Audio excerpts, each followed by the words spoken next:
자, 기초인문과정 두 번째 시간입니다. 자, 우리 첫 번째 시간에서 기억해야 될 개념이 뭐였죠? 법률관계는 권리 의무 관계다. 두 번째, 개인과 개인 간의 평등한 법률관계를 사법적 법률관계를 한다. 세 번째, 법률관계를 변동이 된다. 법률관계는 그 법률관계 변동을 구체적으로 권리의 취득 변경 소멸을 하고 취득의 원시득과 승계 취득이 있다. 여기까지 했죠.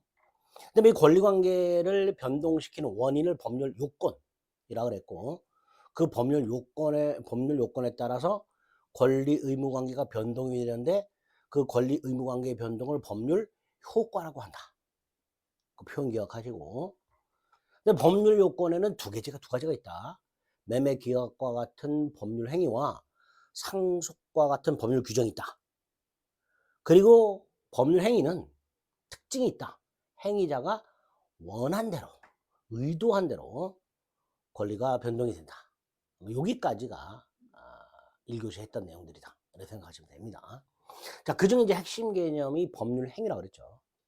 자, 법률 행위에 제가 처음에 말씀드렸어요. 민법 총칙은 법률 행위의 효력 요건에서 9문제가 나온다 그랬어요. 그죠? 그러니까 이제 법률 행위가 뭔지를 알아야 되는 거예요. 핵심이에요, 그게. 자, 먼저 법률 행위는 인간의 행위죠. 인간의 행위인데 그걸 자세히 들여다보면 그 행위한 사람이 뭔가를 원해요. 그게 뭐야? 법률 효과의 변동이죠. 이게 뭐예요? 권리 변동. 법률 효과의 변동이 뭐예요? 권리 변동. 구체적으로 예를 들어 권리의 취득.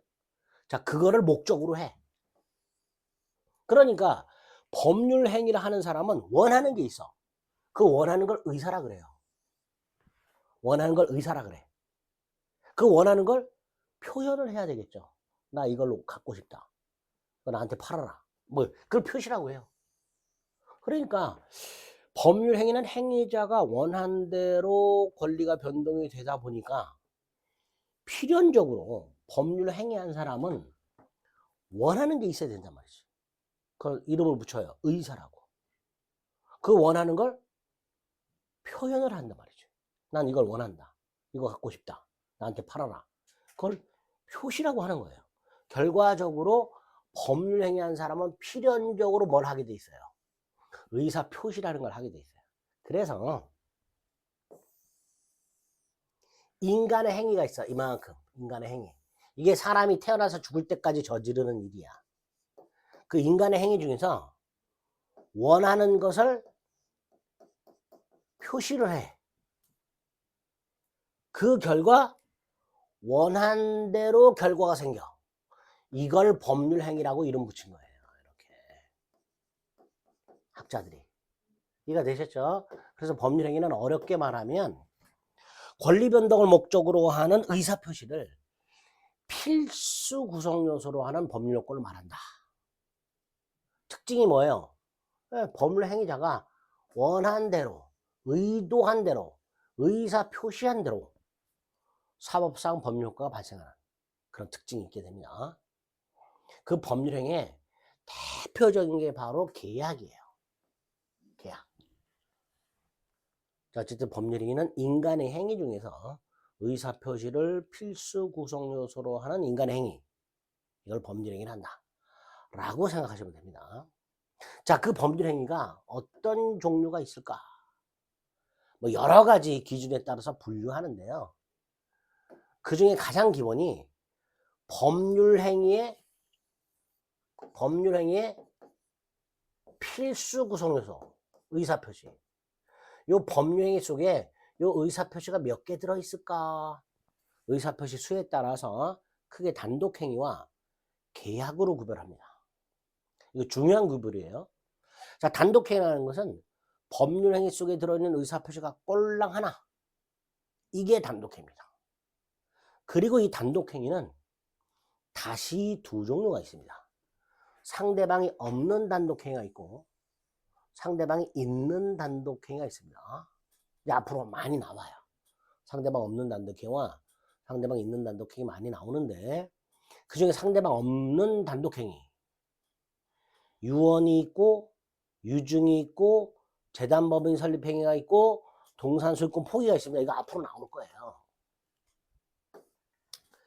예를 들어서 동산 소유권 포기를 생각을 해볼게요.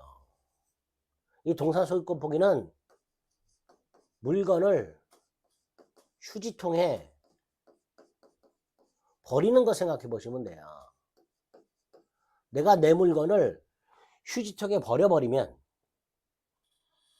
이걸 법적으로 얘기하면 동산 소유권 포기가 됩니다. 상대방이 있어요, 없어요? 없잖아요. 이런 것들이 상대방 없는 단독행위가 됩니다. 자, 단독행위는 법적으로 의사표시가 꼴랑 하나 있고, 두 번째 상대방 없는 단독행위와 상대방 있는 단독행위로 나뉘는데, 이 단독행위는 특징이 일방적인 거예요. 일방적이란 건 누구의 승낙이나 누구의 동의도 받을 필요가 없다, 이런 뜻이죠. 그죠? 단독행위는 의사표시가 딱 하나 있고 일방적인 행위이기 때문에 단독행위 한 자가 원한 대로 누구의 동의나 누구의 승낙을 받을 필요 없이 그 효과가 생기게 됩니다. 단독행위 개념 잡으시고, 그럼 반대로 일방적이지 않은 거, 상대방의 동의나 승낙이 필요한 거, 그게 뭐예요? 그게 계약이죠. 내가 물건을 사고 싶어. 일방적으로 내놔. 그럼 상대방이 줘야 돼요? 아니잖아. 상대방이 알았다 해야 내가 물건을 살 수 있잖아요. 이게 매매 계약이죠. 이렇게 계약은 의사표시가 두 개가 들어있어. 하나가 계약을 요청하는 것, 청약. 상대방이 이걸 수락하는 것, 승낙. 이렇게. 그럼 계약은 필연적으로 의사표시가 두 개 들어있죠. 단독행위하고 구별되는 거예요. 자, 정리. 법률행위는 의사표시를 필수 구성 요소로 하는 인간의 행위를 말한다. 따라서 법률행위 속에는 반드시 의사표시가 들어있다. 찐빵에는 반드시 안고가 들어있듯이 법률행위 속에는 반드시 의사표시가 들어있다. 그래서 법률행위와 의사표시는 찐빵과 안고의 관계다, 이렇게 생각하시면 됩니다. 야, 안고라고 하지 말고 안금이라고 해라, 이 자식아. 너 침입하냐? 토착외구냐? 그냥 안고라고 씁니다. 저희 입에 붙어서. 그 다음에 그 법률행위는 필수 구성 요소인 의사표시의 수에 따라서 단독행위와 계약으로 나뉘게 되고, 단독행위는 의사표시가 꼴랑 하나, 계약은 청약의 의사표시와 승낙의 의사표시 두 개. 이렇게. 마지막, 단독행위는 상대방 없는 단독행위가 있고 상대방 있는 단독행위가 있다. 이제 구체적으로는 나중에 자세히 할 건데, 어쨌든 상대방이 없는 단독행위든 상대방이 있는 단독행위든 일방적인 행위다. 그죠? 누군가의 동의나 승낙을 받을 필요가 없는 일방적인 행위다. 이렇게 생각을 해주시면 됩니다. 자, 그 법률행위가 어떤 요건을 갖추어야? 법률행위는 행위자가 원하는 대로 권리가 변동이 된다 그랬어요. 그죠? 그러니까 법률행위가 어떤 요건을 갖추어야 그 행위자가 원하는 대로 권리가 변동이 될까? 그걸 법률행위 요건이라고 하게 됩니다. 법률행위에 의해서 그 행위자가 의도한 대로 법률 효과, 즉 권리가 변동이 되려면 어떤 요건을 갖춰야 되는가? 크게 두 가지. 성립 요건과 효력 요건입니다. 성립 요건이라는 건 별게 아니에요. 법률행위가 일단 존재해야 돼요. 매매 계약이라는 게 있어야 돼. 그게 성립 요건이에요. 그러면 법률행위가 존재하려면, 매매 계약이 있으려면 어떤 요건이 필요할까가 성립 요건이에요. 두 번째, 계약을 했다 해서 그 계약이 전부 다 유효한 건 아니란 말이에요. 예를 들어서 만취한 사람이 계약을 했어. 그럼 무효입니다. 무효라는 건 권리 의무가 발생하지 않는다는 거예요. 그럼 결과적으로 권리 의무가 발생하려면 법률행위가 존재해야 되고 성립해야 되고, 그 다음 유효해야 되죠. 그 유효해야 된다가 뭐예요? 그게 유효 요건, 효력 요건이 되는 거예요. 그래서 법률행위가 행위자가 의도한 대로 효과가 생기려면 크게 두 가지, 성립 요건과 유효 요건, 즉 효력 요건을 갖춰야 됩니다. 그래야만 행위한 자가 원한 대로 그대로 권리가 변동이 될 겁니다. 당연히 성립 요건을 먼저 판단하고 성립 요건을 갖췄을 때 그 다음에 효력 요건을 판단하는 거예요. 법률 행위가 성립 요건을 갖추지 않았다면 그냥 쉽게 말하면 법률 행위는 존재하지 않는 거예요. 계약은 없었던 거예요. 그러니까 유효냐 무효냐를 판단할 필요가 없게 됩니다. 성립 요건을 갖췄는지를 판단하고 성립 요건을 갖췄다면 유효 요건을 판단하는 거예요. 반면에 성립 요건조차 갖추지 못했다면 유효 요건이라는 걸 판단할 필요가 없는 거죠. 그죠? 네, 그렇게 성립 요건과 효력 요건의 관계를 생각해 주시면 되겠습니다. 자, 그러면 구체적으로 성립 요건은 뭐가 있을까? 자, 두 가지가 있어요. 일반적 성립 요건과 특별 성립 요건이라고 있는데, 일반적이란 말은 모든이란 말로 생각하시면 돼요. 그 일반적 성립 요건이란 모든 법률 행위에 필요한 성립 요건이에요. 단독 행위가 됐든 계약이 됐든 상대방 없는 단독 행위든 상대방 있는 단독 행위든 즉 어떤 법률 행위든지 요걸 갖춰야만 성립했다. 이걸 일반적 성립 요건이라고 합니다. 세 가지가 있습니다. 행위하는 당사자가 존재해야 되고요. 원하는 게 있어야 돼요. 그게 목적이죠. 그걸 표시해야 되죠. 의사표시. 요 세 가지가 일반적 성립 요건이라고 해서 모든 법률 행위가 공통적으로 필요한 모든 법률에 공통적으로 필요한 성립 요건을 일반적 성립 요건이라고 하고 세 가지 당사자가 존재할 것, 목적이 존재할 것, 의사표시가 존재할 것 이게 일반적 성립 요건이 됩니다. 반면에 특별 성립 요건은 모든 법률 행위가 아니라 어떤 특정한 법률 행위에만 필요한 성립 요건을 말합니다. 대표적인 거 혼인 생각해 보시면 돼요. 혼인은 이것도 계약인데 가족법상 계약인데 혼인이 성립하려면 결혼 당사자가 있어야 되겠죠. 목적이 있어야 될 거예요. 검은 머리가 팥뿌리가 될 때까지 알콩달콩 살아보자. 그게 목적이 되겠지. 그리고 의사를 표시합니다. 결혼하자. 청혼. 그러자. 승낙. 근데 결혼이란 건 이렇게 당사자가 일정한 목적을 가지고 의사를 표시했다 해서 성립하지 않아요. 플러스 구청 가서 신고까지 해야 성립해요. 매매계약 같은 건 신고 안 해도 성립합니다. 그런데 혼인과 같은 법률은 신고까지 해야 성립합니다. 그러니까 이 신고는 혼인이라는 법률 행위만 필요한 특별 성립 요건이다. 이렇게 말하게 되는 거죠. 자, 어쨌든 이렇게 성립 요건은 일반적 성립 요건과 특별 성립 요건 둘로 나뉜다. 이렇게만 기억해 두시면 됩니다. 자, 문제가 효력 요건입니다. 이게 중요하죠. 자, 효력 요건도 두 가지가 있어요. 일반적 효력 요건과 특별 효력 요건. 자, 파란 색깔이 잘 안 보이실 텐데요. 노란 걸로 바꿨어야 되는데. 자, 일반적 효력 요건과 특별 효력 요건 둘로 나누게 됩니다. 여기서 일반적 효력 요건은 일반적 성립 요건, 모든 법률에 공통적으로 요구되는 효력 요건이니까 일반적 성립 요건이 갖춰야 될 효력 요건이에요. 자, 일반적 성립 요건이 세 가지잖아요. 당사자의 존재, 목적의 존재, 의사표시 존재. 그러니까 일반적 효력 요건은 당사자가 갖춰야 될 효력 요건, 목적이 갖춰야 될 효력 요건, 의사표시 갖춰야 될 효력 요건. 이 세 가지를 말하는 거예요.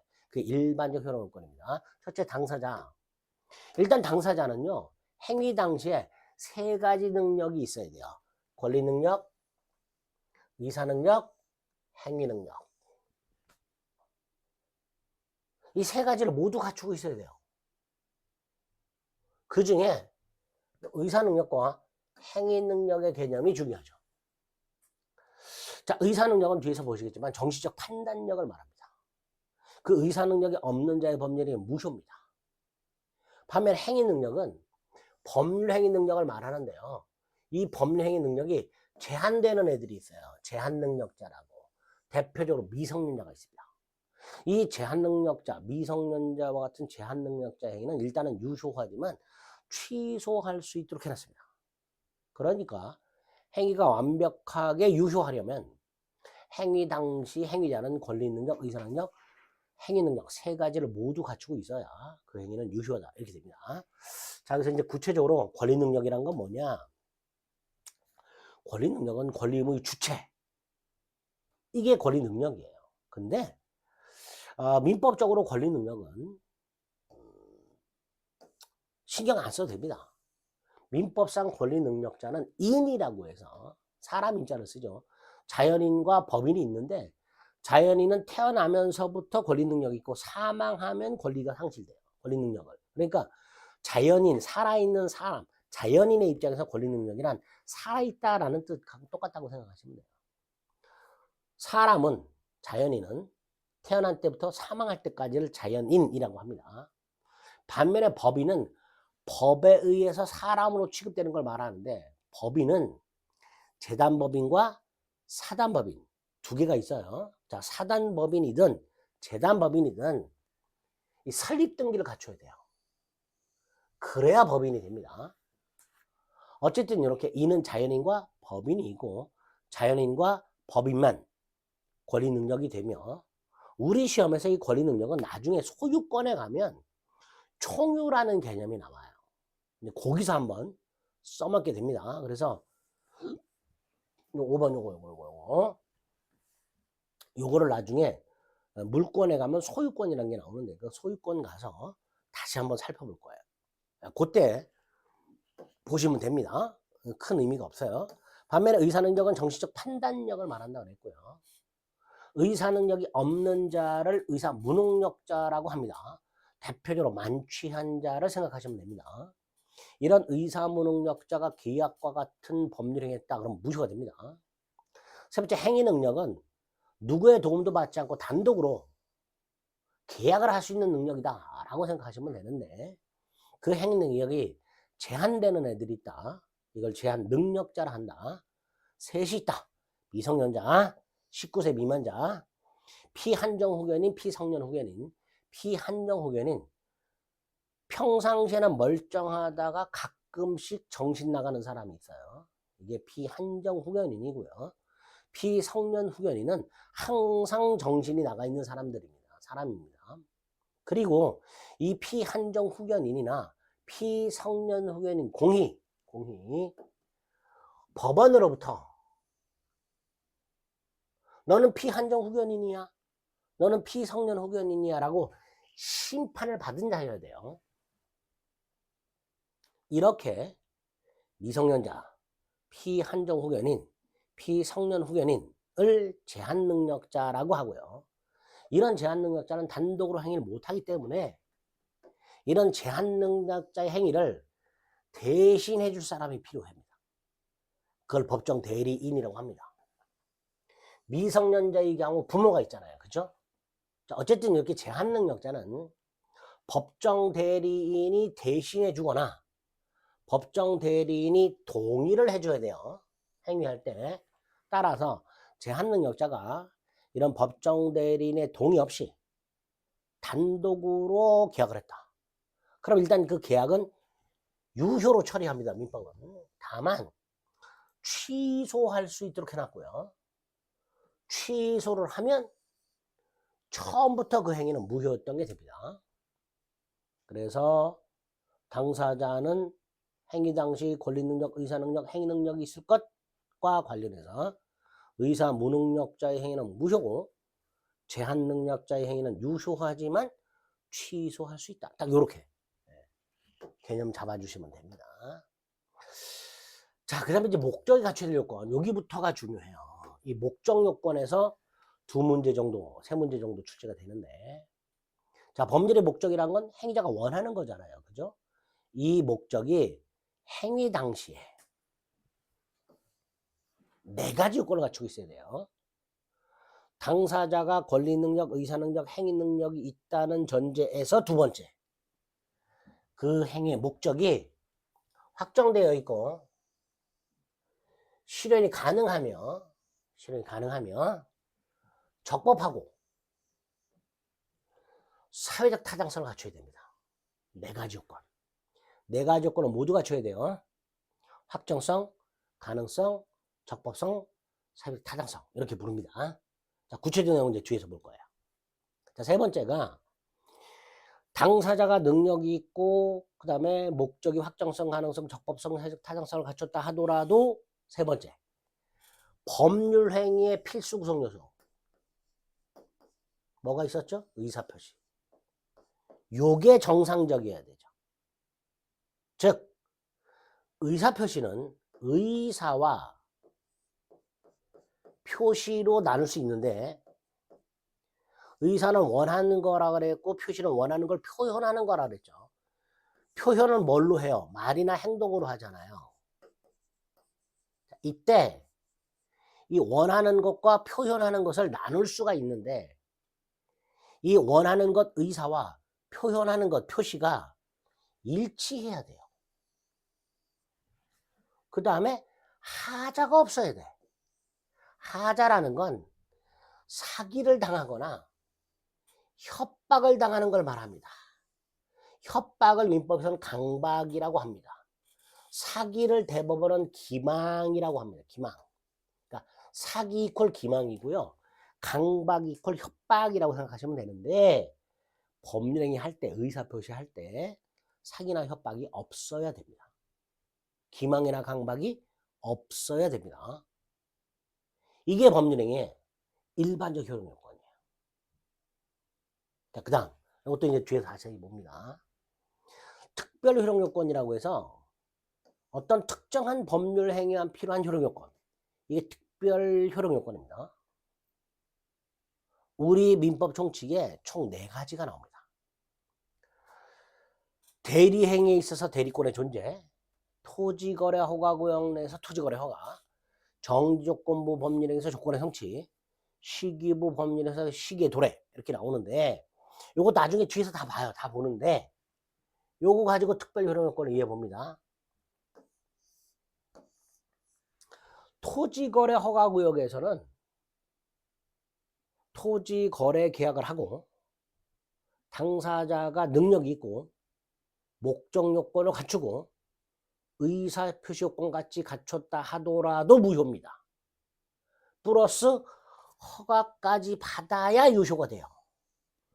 토지거래 허가구역이 아닌 곳에서는 허가를 안 받아도 유효하지만 토지거래 허가구역에서는 허가를 받아야 유효하니까 결과적으로 토지거래 허가는 토지거래 허가구역에서의 토지거래에만 필요한 요건이니까 특별효력 요건이 되는 거예요. 그죠? 이렇게 특별효력 요건도 4가지가 우리 시험법에 나오고 뒤에서 자세히 보게 될 겁니다. 자, 그럼 정리하면 법률행위가 행위자가 원하는 대로 효과가 생기려면 법률행위는 성립해야 되고 유효해야 되며 법률행위가 성립했는지를 판단하는 게 성립요건이고 일반적 성립요건과 특별 성립요건이 있다. 두 번째, 성립을 했다 하더라도 유효하려면 효력요건이라는 걸 갖춰야 되고 그 효력요건도 일반적 효력요건과 특별 효력요건으로 나뉘게 된다.